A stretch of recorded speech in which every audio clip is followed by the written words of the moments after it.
চৈতালি ভীষণই অলস ছিল। বিশেষ করে শীতকালে সে বাড়ির কোন রকম কাজকর্ম করতে চাইতো না, কারণ সে প্রচন্ড পরিমাণে শীত কাতুরে ছিল। তাই শীতকাল পড়তে না পড়তেই সে বিভিন্ন রকম ভাবে বুদ্ধি খাটাতে শুরু করে যে কিভাবে বাড়ির কাজকর্মের হাত থেকে সে রেহাই পাবে। তাই একদিন সে তার মায়ের বাড়িতে ফোন করে বলে, মা, আমাদের এখানে প্রচন্ড ঠান্ডা পড়েছে, আর ঠান্ডায় আমার হাত পা একেবারে জমে বরফ হয়ে যাচ্ছে। তার উপর সংসারের কাজ করতে গিয়ে আমার প্রাণ বেরিয়ে যাচ্ছে। তুমি এক কাজ করো, কালকে তুমি, বাবা আর বোন তোমরা তিনজনে মিলে আমার শ্বশুর বাড়িতে চলে এসো। তোমরা এখানে এসে 1 মাস থাকবে, কারণ তোমরা যদি এখানে থাকো তাহলে আমাকে বাড়ির বেশি কাজকর্ম করতে হবে না। আমি বাহানা করে তোমাদের সঙ্গে সময় কাটাতে পারবো, আর আমার বড় চাকি দিয়ে বাড়ির সব কাজ করিয়ে নেব। চৈতালির কথা শুনে সাথী দেবী প্রচন্ড পরিমাণে খুশি হয়, আর সে সঙ্গে সঙ্গে ব্যাগপত্র গোছাতে শুরু করে দেয়। এমনকি তারা রাত্রিবেলাতেই ট্রেনে উঠে পড়ে। আর পরের দিন ভোর 5টার সময় সাথী দেবী তার পরিবারকে নিয়ে মেয়ের শ্বশুর বাড়িতে গিয়ে পৌঁছায়। ভোরবেলা তারা বাড়ির কলিং বেল বাজাতে শুরু করে, কিন্তু অনেকক্ষণ বেল বাজানোর পরও কেউ কিছুতেই দরজা খুলে না। আর বাড়ি বাড়ি কলিং বেলের শব্দ হতে থাকলে চৈতালির বড় যা লতার ঘুম ভেঙে যায়, আর লতা প্রচন্ড পরিমাণে বিরক্ত হয়ে ওঠে। এত ভোরবেলা আবার বাড়িতে কে এলো? এরকম সময় তো আমাদের বাড়িতে কেউ আসে না, তাও আবার শীতকালে। কখন থেকে দরজার বেল বেজেই চলেছে, কিন্তু কেউ দরজাই খুলছে না। সেই আমাকেই মনে হচ্ছে দরজা খুলতে হবে। বাবারে বাবা, কি ঠান্ডা! এই বলে লতা গরম গরম কম্বলের ভেতর থেকে বেরিয়ে সোয়েটার পরে দরজা খুলতে চলে যায়। আর সে যখন দরজা খুলে তখন সে দরজার সামনে তার ছোট জায়ের মায়ের বাড়ির পরিবারকে দেখতে পায়। এত ভোরবেলা তাদেরকে দেখতে পেয়ে লতা একেবারে আকাশ থেকে পড়ে। কি ব্যাপার কাকিমা, আপনারা এত সকালবেলা? বাড়িতে সব ঠিক আছে তো? আরে বাবা, বাইরে দাঁড়িয়েই কি সব কথা জিজ্ঞাসা করবে? দেখছো না ঠান্ডায় আমাদের কত কষ্ট হচ্ছে। বাইরে এত ঠান্ডা, আমরা দাঁড়িয়ে থাকতেই পারছি না। ঠান্ডায় একেবারে জমে বরফ হয়ে গেলাম, আর তুমি এখন আমাদেরকে প্রশ্ন করছো? আগে আমাদেরকে বাড়ির মধ্যে ঢুকতে দাও, তারপর সব বলছি। এই বলে সাথী দেবী তার পরিবারকে নিয়ে বাড়ির মধ্যে প্রবেশ করে। আর এমন সময় একে একে বাড়ির সকলেই ঘুম থেকে উঠে সেখানে চলে আসে। আর এত ভোরবেলা বাড়িতে অতিথিদেরকে দেখে সবাই কম বেশি অবাক হয়ে থাকে, কিন্তু চৈতালি মনে মনে প্রচন্ড পরিমাণে আনন্দ পায়। তবুও সে সবার সামনে নাটক করতে শুরু করে। বাবা, মা, তোমরা এত ভোরবেলা আমাদের বাড়িতে কি করে এলে? ফোন করে তো কিছু জানালে না, হঠাৎই চলে এলে। ব্যাপারটা তো আমি কিছু বুঝতে পারছি না।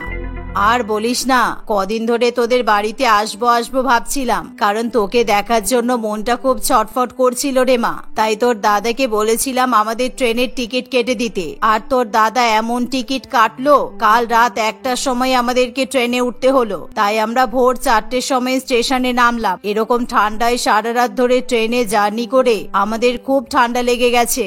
তা তো হবেই দিদি, কারণ এখন তো প্রচন্ড শীত পড়েছে। ছোট বৌমা, তুমি তাড়াতাড়ি করে তোমার বাবা মায়েদের ঘরের মধ্যে নিয়ে যাও। এনাদেরকে মোটা মোটা শাল কম্বল দিয়ে দাও। কম্বলের মধ্যে কিছুক্ষণ বসে থাকলে শরীরটা গরম হবে। আর বড় বৌমা, তুমি রান্নাঘরে যাও, এনাদের জন্য একটু চা জল খাবারের ব্যবস্থা করো।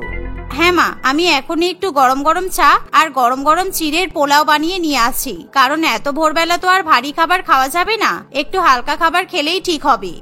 না না, আমরা কেউ কিন্তু চিড়ের পোলাও খেতে পছন্দ করি না। এই শীতকালে আমরা চা খাই না, আমরা গরম গরম দুধ, গরম গরম কফি এগুলোই খাই। আর ব্রেকফাস্টে আমি সকালবেলা প্রত্যেক দিন আলুর পরোটা, পনিরের পরোটা, মূলোর পরোটা, ফুলকপির পরোটা এগুলোই খেয়ে থাকি। আমার মেয়ে আবার ফ্রেঞ্চ টোস্ট, চিকেন স্যান্ডউইচ এগুলো খায়। আর তোমার কাকু রুটি সবজি ছাড়া অন্য কোনো খাবার তো চোখে দেখতেই পায় না।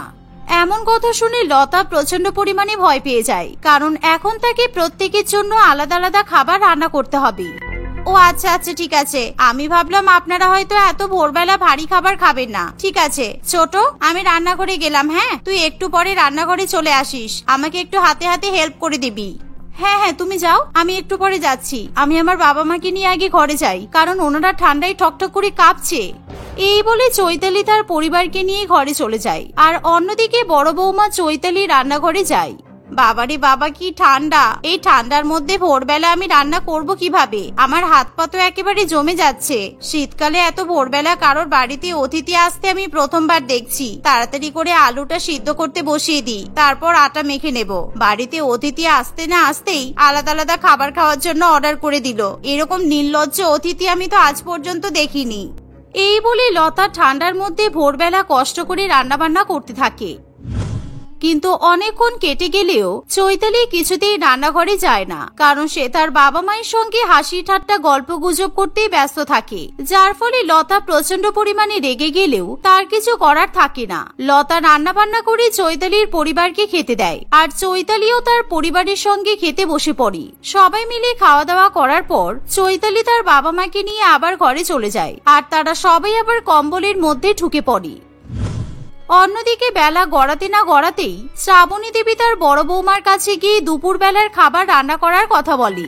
বড় বৌমা, বাড়িতে তো অতিথি এসেছে, দুপুর বেলা ভালো মন্দ কিছু রান্না করতেই হবে। তুমি খোকাকে বাজার করতে বলে দাও, মাছ মাংস মাটন সবই নিয়ে আসতে বলো। অনেক কিছু রান্না করতে হবে, তাড়াতাড়ি কিন্তু রান্না বান্না শুরু করে দাও। আচ্ছা মা, আপনি আমাকে রান্না করতে বলছেন কেন? আপনার ছোট বৌমার মায়ের বাড়ি থেকে লোকজন এসেছে, আপনি আপনার ছোট বৌমাকে রান্না বান্না করতে বলুন। সকালবেলা তো আমি সবাইকে কত কিছু রান্না করে খাওয়ালাম, ছোট তো রান্নাঘরে একবারও গেল না, এখন আবার দুপুরে আপনি আমাকেই রান্না করতে বলছেন কেন? বৌমা, এরকম ভাবে হিংসা করতে নেই, ওনারা ছোট বৌমার বাবা মা, তার মানে তোমারও তো বাবা মায়ের মতোই। ওনারা আমাদের বাড়িতে এসেছেন, এখন তো ছোট বৌমাকে নিজের বাবা মাকে সময় দিতে হবেই। আর তাছাড়া ওনারা যদি দেখে ওনাদের মেয়ে সবসময় সংসারের কাজকর্মই করছে আর ওনাদেরকে সময় দিচ্ছে না, সেটা দেখে কি ওনাদের ভালো লাগবে? এখন যেহেতু ছোট বৌমার বাবা মা এসেছে, তাই তোমাকেই বেশি কাজকর্ম করতে হবে, কিচ্ছু করার নেই। এই শুনে লতারও কিছু করার থাকে না, তাই সে আবার রান্নাঘরে চলে যায় আর দুপুরের জন্য খাবার রান্না করতে শুরু করে। এভাবেই দেখতে দেখতে সন্ধ্যা হয়ে আসে, আর সন্ধ্যাবেলা চৈতালি তার বাবা মা এবং বোনের জন্য বাইরে থেকে গরম গরম chicken strip momo, chicken pan fried momo, chicken soup, pizza ইত্যাদি অর্ডার করে। কিন্তু ডেলিভারি বয় খাবার দিতে এলে চৈতালি লুকিয়ে লুকিয়ে সেই খাবার নিজের ঘরে নিয়ে চলে যায়, আর সেই খাবারগুলো চৈতালি এবং তার পরিবার খেয়ে শেষ করে ফেলে। আর কিছুক্ষণ পরে লতা যখন সেখানে এসে বলে, কিরে ছোট, তুই তো সন্ধ্যাবেলা বাইরে থেকে খাবার অর্ডার করেছিলি, সেই খাবারগুলো কি এখনো ডেলিভারি হয়নি? ওদিকে বাবা মা বলছে ওনাদের খিদে পেয়ে গেছে, আমি বলেছি তুই বাইরে থেকে খাবার অর্ডার করছিস, তাই আমি সন্ধ্যাবেলা এখন আর কিছু রান্না বান্না করতে পারবো না। আরে না না দিদি, আমি খাবার অর্ডার করব ভাবছিলাম, কিন্তু আমার বাবা মা বললো যে আজকে সন্ধ্যাবেলা কিছু খাবে না, সেই জন্য আমি আর খাবার অর্ডার করিনি। তাই তুমি এখন বরং বাড়িতেই শাশুড়ি মায়ের জন্য আর শ্বশুর মশাইয়ের জন্য হালকা কোনো খাবার রান্না করে দাও, তুমি বরং চিকেন নুডলস বানিয়ে দাও, তাহলে তাড়াতাড়ি হয়ে যাবে। এমন কথা শুনে লতার প্রচন্ড পরিমাণে রাগ হয়, কারণ লতা চৈতালির ঘরের কোণে বাইরের রেস্টুরেন্টের খাবারের প্যাকেট দেখতে পায়, আর যেটা দেখে লতা খুব ভালো মতোই বুঝতে পারে চৈতালি পুরোপুরি ভাবে মিথ্যা কথা বলছে। ঠিক আছে, আমি চিকেন নুডলস রান্না করে দিচ্ছি, কিন্তু ছোট, রাতের খাবারটা তোকেই রান্না করতে হবে। সকাল থেকে আমি একভাবে রান্নাঘরে রান্না করেই যাচ্ছি, তার উপর বাড়ির সব কাজ আবার আমাকে করতে হচ্ছে, আমি কিন্তু খুব ক্লান্ত হয়ে পড়েছি, তুই রাতের খাবারটা রান্না করে নিবি চল। আমি ভেবেছিলাম দিদি, বিশ্বাস করো, যে রাত্রিবেলার খাবারটা আমিই রান্না করব, কিন্তু দেখো না, আমার বাবা মায়ের দুজনেরই খুব ঠান্ডা লেগে গেছে, ঠান্ডা লেগে ওনাদের হাত পা ফুলে ঢোল হয়ে যাচ্ছে, তাই আমি ভাবলাম ভালো করে ওনাদের পায়ে তেল মালিশ করে দেব, যাতে ওনারা একটু আরামে ঘুমাতে পারি। তাই তুমি আজকে রাতে রান্নাটা করে নাও প্লিজ, কালকে থেকে আমি রান্না করব শিওর। চৈতালির কথা শুনি লতার কোনো কথা না বলে সেখান থেকে চলে যায়, আর সে চুপচাপ রান্না বান্না করতে থাকে। এভাবেই দেখতে দেখতে প্রায় 10-15 দিন কেটে যায়, আর প্রত্যেক দিনই চৈতালি কোনো না কোনো বাহানা করে এবং তার বড় ঝাঁকি দিয়ে ঠান্ডার মধ্যে সমস্ত কাজকর্ম করিয়ে নেয়। আর একদিন সকালবেলা ঘুম থেকে উঠে লতা রান্নাঘরে গিয়ে সকালের খাবার রান্না করে, কিন্তু সে আজকে মনে মনে ভেবে নেয় আজকে সে কিছুতেই দুপুরের খাবার রান্না করবে না। আজকে যাই হয়ে যাক না কেন, দুপুর বেলা আমি কিছুতেই রান্না করব না। ছোটর মায়ের বাড়ি থেকে লোকজন এসেছে, আর আমি এদিকে ঠান্ডার মধ্যে খেটে খেটে মরছি, আমার এত ঠান্ডা লেগেছে রাত্রিবেলা আমার দম নিতে কষ্ট হয়, কিন্তু সেটা তো কারোর চোখেও পড়ে না। এমন সময় লতা দেখতে পায় চৈতালির বাবা মা এবং বোন তিনজনই রেডি হয়ে ঘরের বাইরে বেরিয়ে এসেছে, আর যা দেখে চৈতালি প্রচন্ড পরিমাণে খুশি হয়ে বলে, কিরে ছোট, তোর বাবা মা বোন সবাই তৈরি হয়ে কোথায় যাচ্ছে? ও বুঝেছি, তোর বাবা মা নিশ্চয়ই বাড়ি ফিরে যাচ্ছে, তাই তো? আর তুই এনাদের সাথে কোথায় যাচ্ছিস? তুই কি এনাদেরকে ট্রেনে তুলে দিতে যাচ্ছিস? আরে দিদি, কি যে বলো না, এই তো কয়েকদিন আগেই আমার বাবা মা এলো, আর আজকেই বাড়ি চলে যাবে। তুমি তো দেখছি আমার বাবা মাকে এখান থেকে তাড়ানোর জন্য একেবারে উঠে পড়ে লেগেছো। আসলে আমি আমার বাবা মাকে নিয়ে একটু শপিং করতে যাচ্ছি। কি এই সময় শপিং করতে যাবি? তাহলে দুপুরের রান্না বান্নার কি হবে? দেখ আমার কিন্তু শরীরটা ভালো নেই, আমাকে ঠান্ডার মধ্যে একা একা সব কাজ করতে হচ্ছে বলে আমার খুব ঠান্ডা লেগে গেছে। প্রত্যেকদিন আমাকে কত কত বাসন মাজতে হচ্ছে, জামা কাপড় কাচতে হচ্ছে, ঘর মুছতে হচ্ছে, তার উপর কত রান্না বান্না করতে হচ্ছে সেটা তো তুই দেখেছিস। দেখছেন তো মা, দিদি কিভাবে আমার বাবা মায়ের সামনে আমাকে কথা শোনাচ্ছে। আসলে আমাদের এখানে তো প্রচন্ড ঠান্ডা পড়েছে, আর আমার বাবা মা কোনো মোটা মোটা সোয়েটার নিয়ে আসেনি, সেই জন্য এখানে থাকতে ওনাদের খুব কষ্ট হচ্ছে, তাই আমি আমার বাবা মাকে নিয়ে শপিং করতে যাচ্ছি। হ্যাঁ ছোট বৌমা, তুমি একদম ঠিকই বলেছো, তুমি চিন্তা করো না, যাও তুমি তোমার পরিবারকে নিয়ে শপিং করিয়ে নিয়ে এসো। এই শুনে চৈতালি প্রচন্ড পরিমাণে খুশি হয়, আর সে তখনই তার বাবা মা এবং বোনকে নিয়ে শপিং করতে বেরিয়ে পড়ে। কিন্তু লতা এবার প্রচন্ড পরিমাণে রেগে যায়, কারণ এমনিই সে শারীরিকভাবে অসুস্থ, তার উপর শাশুড়ি মা মোটেই তার কষ্ট বোঝার চেষ্টা করে না। সেই জন্য লতা সেদিনই রাগ করে মায়ের বাড়িতে চলে যায়, আর যার ফলে এবার চৈতালি প্রচন্ড পরিমাণে বিপদে পড়ে। তাকে এবার একা একা বাড়ির সমস্ত কাজকর্ম করতে হয়, যার ফলে এখন সে নিজের পরিবারের দেখাশোনা করতে গিয়ে পাগল হয়ে ওঠে। এভাবেই 3-4 দিন কাটার পর, কিরে দিদি, সন্ধ্যা হয়ে গেল, তুই এখনো পর্যন্ত আমাদেরকে কিছু খেতে দিলি না কেন? আজকে না আমার গরম গরম কড়াইশুটির কচুরি আর আলুর দম খেতে খুব ইচ্ছা করছে। বাবা বলছিল আবার মূলোর পরোটা খাবে। আর মা, তুমি কি খাবে বলে দাও। আমার জন্য তুই বরং রোস্টেড চিকেন রান্না কর, এই শীতের সন্ধ্যাবেলা গরম গরম গোটা মুরগি পোড়া খেতে কিন্তু দারুণ লাগবে। আর শোন, তুই রান্নাঘরে যাওয়ার আগে আমার আর তোর বাবার পায়ে তেল মালিশ করে দিয়ে যা, আমাদের পা গুলো একেবারে ঠান্ডায় বরফ হয়ে যাচ্ছে। নিজের বাবা মা এবং বোনের মুখে এরকম আবদার শুনি চৈতালি এবার প্রচন্ড পরিমাণে রেগে যায়, আর সে বুঝতে পারে সে নিজের পরিবারকে শ্বশুরবাড়িতে ডেকে বড্ড বেশি ভুল করে ফেলেছে। আর সে এটাও উপলব্ধি করতে পারে যে এতদিন পর্যন্ত তার মায়ের বাড়ির পরিবারের জন্য বড় জায়ের উপর সে অত্যাধিক পরিমাণে চাপ সৃষ্টি করে ফেলেছে। মা বাবা, প্রায় 20-25 দিন হয়ে গেল তোমরা এখানে আছো, আমি তোমাদের টিকিট কেটে দিচ্ছি, তোমরা কালকেই বাড়ি ফিরে যাও, কারণ আমার ঠান্ডার মধ্যে একা একা কাজ করতে এখন খুব কষ্ট হচ্ছে। আর আমার বড় যাও তো রাগ করে মায়ের বাড়িতে চলে গেছে, কিছুতেই বাড়ি আসতে চাইছে না। চৈতালির কথা শুনে তার বাবা মা এবং বোনের প্রচন্ড পরিমাণে খারাপ লাগে, তাই তারা পরের দিনে নিজেদের বাড়িতে ফিরে যায়। এবার চৈতালি ফোন করে তার বড় জায়ের কাছে ক্ষমা চায়, আর তাড়াতাড়ি করে তাকে বাড়িতে ফিরে আসার জন্য অনুরোধ করে। কিন্তু লতা এবার চৈতালিকে শাস্তি দেওয়ার জন্য 10 দিন পরেই শ্বশুর বাড়িতে ফিরে আসে, যার ফলে এই 10 দিনের মধ্যে ঠান্ডায় কাজ করতে গিয়ে চৈতালি একেবারে জব্দ হয়ে যায়। সবিতার বিয়ে ঠিক হয়ে গেলে সে হাতে মেহেন্দি পরা নিয়ে খুব চিন্তা করতে থাকে, কারণ ছোটবেলা থেকেই সে কোনোদিনও নিজের হাতে মেহেন্দি পরেনি। তার হাতে এরকম মেহেন্দি না পরারও একটা অত্যন্ত গুরুত্বপূর্ণ কারণ ছিল।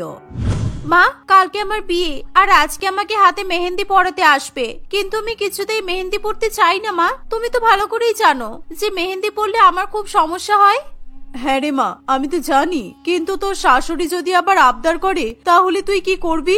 উনি আমাকে বারবার বলেছেন যেন নতুন বউয়ের 2 হাত ভরে মেহেন্দি পরা থাকে, তাই আমি ওনাকে আর কিছু বলতে পারিনি। আমি আমার হাতে মেহেন্দি ছোঁয়াতে পর্যন্ত পারবো না।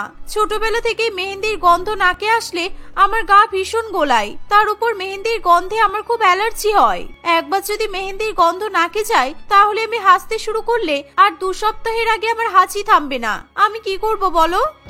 আমি জানি তোর মেহেন্দির গন্ধে অ্যালার্জি আছে, কিন্তু আমাকে তোর শাশুড়ি মা বলেছে যে বিয়ের অনুষ্ঠানে মেহেন্দি ভীষণ শুভ, আর মেহেন্দি না পড়লে ওনার সংসারে অমঙ্গল হবে, তাই আমি ওনাকে তোর মেহেন্দির গন্ধে অ্যালার্জির ব্যাপারটা বলতে পারিনি। আর উনি তুই একথাও বলেছেন যে তোর হাতে মেহেন্দিতে বড় বড় করে ওনার ছেলের নাম যেন লেখা থাকে। আচ্ছা মা, ঠিক আছে, আমি তাহলে মেহেন্দি পরবো, কারণ আমি চাই না যে মেহেন্দি না পরার কারণে আমার বিয়েটা ভেঙে যাক। অরিন্দম খুব ভালো ছেলে, আমি মেহেন্দি পরে ওর নাম আমার হাতে লিখবো। এমন সময় পিয়ালি দেবী অর্থাৎ সবিতার হবু শাশুড়ি মা পিয়ালির মাকে ফোন করে। এই চুপ কর, তোর হবু শাশুড়ি মা আমাকে ফোন করছে। হ্যাঁ হ্যালো, হ্যাঁ দিদি বলুন, আপনার শরীর ভালো আছে? আর আমার হবু জামাই বাবা কেমন আছে? আমরা সবাই ভালো আছি। বিয়ের তোড়জোড় কেমন চলছে? ও হ্যাঁ, আপনাকে আসল কথাটা বলতেই ভুলে গেছি, আমি আমার পাশের বাড়ির পার্লারের পরমাকে বলে দিয়েছি আজকে আপনার মেয়েকে মেহেন্দি পরাতে। ও হয়তো একটু পরেই আপনাদের বাড়িতে পৌঁছে যাবে। পরমা খুব সুন্দর মেহেন্দি পরায়, আর ও ব্রাইডাল ডিজাইন মেহেন্দি পরাতে একেবারে ফেমাস। আচ্ছা ঠিক আছে, আপনি যা বলছেন তাই হবে। আচ্ছা আচ্ছা ঠিক আছে। হ্যাঁ হ্যাঁ হ্যাঁ, আপনার হবু বৌমা আমার সামনেই আছে। এই নিন, আপনি সবিতার সঙ্গে কথা বলুন। সবিতা, এই নে তোর শাশুড়ি মা কি বলছে শোন। সবিতা কানে ফোন নিয়ে নিজের শাশুড়ি মায়ের সঙ্গে কথা বলতে থাকে। হ্যাঁ মামুনি, বলো। সবিতা, তুমি পরমার কাছ থেকে 2 হাত ভরে মেহেন্দি পরো কিন্তু, আর পারলে 2 পায়ে পর্যন্ত মেহেন্দি পরে নিও। কারণ তুমি তো খুব ভালো করেই জানো যে আমি শুভ অশুভ খুব মেনে চলি, আর আমাদের বাড়িতে বিয়ের সময় মেহেন্দি না পরলে অঘটন ঘটে যেতে পারে। তাই আমি চাই তুমি একেবারে বেশ ভারী ডিজাইনের মেহেন্দি নিজের হাতে পরো। তোমার হাত আর পায়ের কোনো অংশ যেন ফাঁকা না থাকে, কেমন? আচ্ছা মামুনি, তাই হবে। আমি বেশি বেশি করে ডিজাইন দিয়ে নিজের হাতে আর পায়ে মেহেন্দি পরে নেব। হ্যাঁ, আর বিশেষ করে নিজের আঙুলের মাথাগুলো যেন ফাঁকা রেখো না, আঙুলগুলোতে নোয়া করে নিও, ঠিক আছে? এই কথা বলে পিয়ালি দেবী ফোন রেখে দেয়। নিজের হবু শাশুড়ি মায়ের মুখে 2 হাত ভরে মেহেন্দি পরার কথা শুনে সবিতার মনে অ্যালার্জি হওয়ার ভয় আরো ঝাঁকিয়ে বসে। তার মা তাকে ভয় পেতে বারণ করলেও সবিতার মন থেকে ভয় যেতেই চায় না। শোন, বিয়ের কাজ কতদূর এগোলো আমাকে দেখতে হবে, আর তুই এরকম ভয়ে মুখ শুকিয়ে ঘুরে বেড়াস না। তোর হবু শ্বশুরবাড়ির লোক যদি আবার তোকে ফোন করে, তাহলে ভুলেও কিন্তু তোর মেহেন্দিতে অ্যালার্জি আছে এই বিষয়টা বলে ফেলিস না। আসলে তারা ভাবে যে যদি অরিন্দম এবং তার মা জানতে পারে সবিতা পায়ে এবং হাতে মেহেন্দি পরতে পছন্দ করে না, তাহলে তারা এটাই ভাবতে পারে যে মেয়ের অন্য কারোর সঙ্গে সম্পর্ক আছে, আর হবু বউয়ের এই বিয়েতে সম্মতি নেই, তাই সে মেহেন্দি পরতে চাইছে না। সেই কারণে সায়ন্তিকা দেবী সবিতাকে মেহেন্দিতে অ্যালার্জির ব্যাপারে সত্যি কথা বলতে বারণ করে দেয়। সায়ন্তিকা দেবী তার মেয়েকে ভালোভাবে বুঝিয়ে সেখান থেকে চলে যায়। আর ঠিক সেই সময় অরিন্দম সবিতাকে ফোন করে। হ্যালো কবিতা, আমি শুনছিলাম মা তোমাকে মেহেন্দি পরার কথা বলছিল। তুমি কিন্তু ভালো করে মেহেন্দি পরে নিও, কেমন? আর আমার নামটা যখন মেহেন্দির মধ্যে লেখাবে তখন এমন ভাবে লেখাবে যাতে আমি স্পষ্টভাবে দেখতে পারি কিন্তু। না না, আমি বেশি বড় বড় করে মেহেন্দিতে তোমার নাম লেখাবো না। আমি পরমাকে বলে দেব আমার মেহেন্দি ডিজাইনের মধ্যে তোমার নামটা যেন একদম ছোট ছোট করে লিখে দেয়। আর তুমি যখন আমাকে বিয়ে করতে আসবে তখন তুমি নিজেই নিজের নামটা খুঁজে নেবে। ও আচ্ছা, এই ব্যাপার, ঠিক আছে। আর আমি শুনেছি জানো যে মেয়েদের হাতের মেহেন্দির রং যত গাঢ় হয় ততই তার স্বামী তাকে তত বেশি ভালোবাসে। আর আমি তোমাকে ভীষণ ভালোবাসি, সেই কারণে তোমার মেহেন্দির রং অনেক গাঢ় লাল হবে, দেখো। আর তার সাথে সাথে আমার হাঁচি কাশিও হবে। হে ঈশ্বর, তুমি আমাকে কোন ঝামেলায় ফাঁসিয়ে দিলে। সকলে বিয়ের আগে কত সুন্দর হাতে মেহেন্দি পরে, আর আমার কিনা মেহেন্দির গন্ধে অ্যালার্জি। কি হলো, কথা বলতে বলতে কোথায় হারিয়ে গেলে? তুমি এখন মেহেন্দি পড়ো, আমি ফোন রাখছি, ঠিক আছে? বিয়ের আগে তোমার সাথে আর কথা বলা হবে না, কেননা মেহেন্দি পড়া শুরু করলে ওই মেহেন্দি হাতে তুমি আর ফোনটা রিসিভ করতে পারবে না, ঠিক আছে? টাটা। আচ্ছা আচ্ছা, টাটা। এই বলে সবিতা ফোনটা কেটে দেয়। একটু পরেই পরমা সবিতার হাতে মেহেন্দি পরাতে চলে আসে।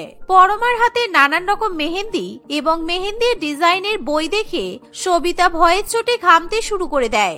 নতুন বউকে মেহেন্দির গন্ধে ঘামতে দেখে পরমা একটু অবাক হয়। কি হলো, তুমি ঘামছো কেন? মেহেন্দি ডিজাইন নিয়ে কোনো চিন্তা করছো নাকি? একেবারে চিন্তা করো না, তোমার মেহেন্দি ডিজাইন ভালোই হবে। আমি তোমার হাতে পায়ে খুব সুন্দর করে ডিজাইন করে দেব, কারণ পিয়ালি কাকিমা আমাকে সব বুঝিয়ে বলেই দিয়েছে। না না, আমি তোমার মেহেন্দি পরানো নিয়ে কোনো সন্দেহ করছি না। আমি ফেসবুকে দেখেছি তুমি খুব ভালো মেহেন্দি পরাও, কিন্তু আমার সমস্যা তো অন্য জায়গায়। হ্যাঁ, সে তো তোমাকে দেখেই বোঝা যাচ্ছে যে তোমার কোনো সমস্যা হচ্ছে। বিয়ের আগে ভালো করে ফেসিয়াল করাওনি নাকি? মুখ চোখ কেমন কালো হয়ে গেছে। তুমি চাইলে কিন্তু আমি তোমাকে ভালো করে ফেসিয়ালও করে দিতে পারি। না না, আমি ফেসিয়াল করেছি তো। আসলে মেহেন্দির গন্ধে আমার ভীষণ হাঁচি পাচ্ছে, কারণ আমার মেহেন্দিতে হাঁচি। এভাবেই কথা বলতে বলতে সবিতার হাঁচি শুরু হয়ে যায়। নতুন বউকে এভাবে হাঁচি করতে দেখে পরমা বুঝে যায় যে তার মেহেন্দির গন্ধে অ্যালার্জি আছে। এ কি, তোমার তো দেখছি মেহেন্দির গন্ধে ভীষণ অ্যালার্জি। কি সাংঘাতিক ব্যাপার! এখন আমি তোমার হাতে পায়ে মেহেন্দি পরাবো কি করে? আর বিয়েতে যদি নতুন বউ হাতে মেহেন্দি না পরে তাহলে লোকে তো অনেক রকমের কথা বলবে। এমন সময় পিয়ালি দেবীর বাড়িতে বিয়ের নিমন্ত্রণ খেতে নানান রকমের আত্মীয় স্বজন চলে আসে। তাদের সঙ্গে সবিতার মেসোমশাই রতন বাবুও আসে। বৌমাকে বলেছিস তো ও যেন নিজের হাতে ভালো করে মেহেন্দি পড়ে? তুই তো ভালো করেই জানিস যে আমার ছেলের বউ বিয়ের সময় মেহেন্দি পড়েনি, তাই সেই কথা ভাবলেই আমার মন খারাপ হয়ে যায়। আর এখনকার দিনে মেয়েদের তো বেশি নাটক, বিয়ের সময় হাতে মেহেন্দি পড়লে নাকি বউয়ের হাত শুকনো হয়ে যাবে, কি সব যাতা। ছাড়ুন তো এসব। এমনিতেই বিয়ের পরপরই আপনার ছেলের সাথে আপনার বৌমার ডিভোর্স হয়ে গেছে। আপনি আর এগুলো নিয়ে চিন্তা করবেন না। এসব কিছু নিয়ে বেশি চিন্তা করলে আপনার তো শরীর খারাপ করবে। আপনার তো যথেষ্ট বয়স হয়েছে। সেই কারণে আমি খুব ভয় পাই রে। আমি চাই না তোর জীবনে এমন কোনো ঘটনা ঘটে যাক, তাই আমি খুব ভয় পাই। আমার ছেলের বউ তো কিরকম বিবেকহীন ভাবে আমার ছেলেকে বিয়ের পরেই ছেড়ে চলে গেল, আর বেশি মডার্ন সাজার জন্য বিয়ের সময় তো মেহেন্দি পড়েনি। সেই কারণেই আমি আমার হবু বৌমাকে 2 হাত আর পা ভরে মেহেন্দি পড়তে বলেছি। আমি পরমাকেও সব বুঝিয়ে পাঠিয়েছি। সবিতার হাতে মেহেন্দি পরা নিয়ে যেমন এক রকমের সমস্যা হয়, ঠিক অন্যদিকে অরিন্দমের বিয়ের পাঞ্জাবির বোতাম লাগানো নিয়ে ঠিক অন্য আর এক রকমের সমস্যা হয়ে দাঁড়ায়। অরিন্দম বিয়ের নানান রকম কাজের চাপে ভুলে যায় যে তার পাঞ্জাবিতে সোনার বোতাম লাগাতে হবে। তাই বিয়ের আগের দিন অরিন্দম নিজের পাঞ্জাবি নিয়ে সোনার বোতাম লাগানোর জন্য দোকানে চলে যায়। আর ঠিক তখনই অরিন্দমের সবিতার বান্ধবী রিয়ার সঙ্গে দেখা হয়। কি জামাই বাবু, পাঞ্জাবিতে বোতাম লাগাতে এসেছেন বুঝি? আরে হ্যাঁ গো, বুঝতেই তো পারছো বাড়ির একমাত্র ছেলে, সুতরাং বিয়ের সমস্ত দায়িত্ব আমার উপরই এসে পড়েছে। সেই কারণেই নিজের বিয়ের পাঞ্জাবিতে সোনার বোতাম নিজেকেই লাগাতে হচ্ছে। কিন্তু তুমি এখন এখানে কি করছো? আরে কালকে আপনাদের বিয়েতে যেতে হবে না, সেই কারণে আমার বরের পাঞ্জাবিতে রূপার বোতাম লাগাতে এসেছি। আপনার সাথে আমার বান্ধবীর বিয়ে হচ্ছে দেখে আমি তো খুব খুশি হয়েছি, কিন্তু আপনার তো ভাগ্যটাই খারাপ জানেন। ভাগ্য খারাপের কথা শুনে অরিন্দম বেশ চিন্তায় পড়ে। কেন? আমার ভাগ্য খারাপ কেন? তোমার বান্ধবীর মধ্যে কোনো সমস্যা আছে নাকি? দেখো, কোনো সমস্যা থাকলে আমাকে খুলে বলতে পারো, কারণ আমার বিয়ের এখন অনেক বাকি আছে। আরে না না, অত গুরুতর কিছু নয়। আসলে আপনার জন্য খুব খারাপ লাগছে আমার। আপনি আপনার নিজের হবু বউয়ের হাতের মেহেন্দিতে নিজের নাম লেখা দেখতে পাবেন না, কারণ সবিতার ছোটবেলা থেকে মেহেন্দির গন্ধে ভীষণ অ্যালার্জি। মেহেন্দির গন্ধ নাকে আসলেই ওর খুব হাঁচি কাশি হয়। ছোটবেলায় আমাদের যখন স্কুলে একবার অ্যানুয়াল প্রোগ্রাম হয়েছিল, তখন আমরা বন্ধুরা মিলে ভুল করে ওর হাতে মেহেন্দি পরিয়ে দিয়েছিলাম। সেই সময় ওর ভীষণ শরীর খারাপ করেছিল, একেবারে হসপিটালে ভর্তি করার মতো অবস্থা। এই কথা শুনে অরিন্দম ভীষণ পরিমাণে ভয় পেয়ে যায়। সে তৎক্ষণাৎ নিজের মাকে ফোন করে সবিতার মেহেন্দিতে অ্যালার্জির বিষয়টা জানিয়ে দেয়। তার আর এক মুহূর্ত দেরি না করে তখনই সবিতাদের বাড়িতে যাবে বলে ঠিক করে। রিয়া, তোমাকে অনেক ধন্যবাদ। আজকেই আমাদের পাশের বাড়ির পার্লারের পরমা ওর হাতে মেহেন্দি পড়াতে গেছে। কি জানি মেহেন্দি পরিয়ে ফেলেছে কিনা। আমি আসছি, হ্যাঁ? আমাকে এক্ষুনি ওর কাছে যেতে হবে। কালকে দেখা হচ্ছে তাহলে, বাই। এই বলে অরিন্দম নিজের পাঞ্জাবিতে সোনার বোতাম লাগানো ছেড়ে দিয়ে তাড়াতাড়ি করে তার মায়ের সঙ্গে সবিতাদের বাড়িতে পৌঁছায়। সেই সময় পরমা সবিতার হাতে মেহেন্দি পরাতে যাবে, তখনই পিয়ালি দেবী পরমাকে আটকায়। না পরমা, আমার হবু বৌমার হাতে একদম মেহেন্দি স্পর্শ করবে না। ওর শরীরের কোনো অংশেই মেহেন্দি পরাতে হবে না। আমি চাই না আমার হবু বৌমা মেহেন্দি পড়ুক। কেন মামুনি, কি হয়েছে? আমি কি কিছু করেছি? তুমি আমাকে মেহেন্দি পরা থেকে আটকাচ্ছ কেন? আমি যদি মেহেন্দি না পরি তাহলে আমাদের বিয়েতে অশুভ কিছু ঘটতে পারে, তাই আমি মেহেন্দি পরবই। না সবিতা, তোমাকে আর মেহেন্দি পড়তে হবে না, কারণ তোমার হাতে পায়ে মেহেন্দি পরার থেকে আমার কাছে তোমার শরীরের সুস্থতা অনেক বেশি গুরুত্বপূর্ণ। আমি আমার ছেলের কাছ থেকে জানতে পেরেছি তোমার মেহেন্দির গন্ধে ভীষণ অ্যালার্জি, আর তোমার হাঁচি কাশি দেখে ভালো করে বোঝা যাচ্ছে যে তোমার শরীর খারাপ লাগছে, তাই তোমাকে আর মেহেন্দি পড়তে হবে না। নিজের শাশুড়ি মায়ের এরকম সাহায্যপূর্ণ মনোভাব দেখে সবিতা এবং তার মা ভীষণ পরিমাণে খুশি হয়। অরিন্দম যে রিয়ার কাছ থেকে এই মেহেন্দির অ্যালার্জির ব্যাপারটা জানতে পেরেছে, সেই বিষয়টাও সে সবিতাকে জানায়। তোমার প্রিয় বান্ধবী নিজের অজান্তেই আমাদের অনেক উপকার করেছে। তুমি এই সত্যি কথাটা নিজের মুখেই আমাদেরকে বলতে পারতে। আমার কাছে আমার সংসারের মঙ্গলের থেকেও বেশি প্রয়োজন তোমার সুস্থ থাকা। আর আমি একেবারে সিরিয়ালের শাশুড়ি মায়েদের মতো দজ্জাল শাশুড়ি মা নই। আমি তোমাকে অনেক অনেক ভালোবাসি। আমার অনেক ভুল হয়ে গেছে। আমার সত্যিই তোমাকে বলে দেওয়া উচিত ছিল। আমাকে প্লিজ ক্ষমা করে দিও মামুনি। আমি তোমাদের সবার সমস্যা বুঝতে পারছি, কিন্তু তোমরা ভুলে যাচ্ছ যে আমি এই এরিয়ার মধ্যে সবচেয়ে ফেমাস মেহেন্দি পরাই। আর আমার কাছে একটা সমস্যার সমাধানও আছে, যাতে কিনা সবিতার মেহেন্দির গন্ধে অ্যালার্জিও হবে না, আর সবিতা হাতে মেহেন্দিও পড়তে পারবে। সে কি, এরকম আবার হয় নাকি?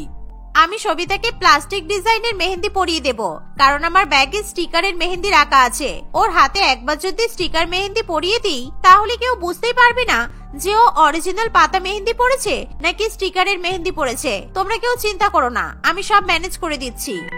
পরমার এই কথা শুনে সকলে ভীষণ পরিমাণে খুশি হয়। পরমা তার ব্যাগ থেকে স্টিকার মেহেন্দি বের করে সবিতার হাতে এবং পায়ে ভালো করে সেই মেহেন্দি পরিয়ে দেয়, ফলে সবিতার আর অ্যালার্জি হয় না। অন্যদিকে পিয়ালি দেবীর মনে বিয়েতে কোনো অশুভ ঘটনা ঘটার ভয়ও থাকে না।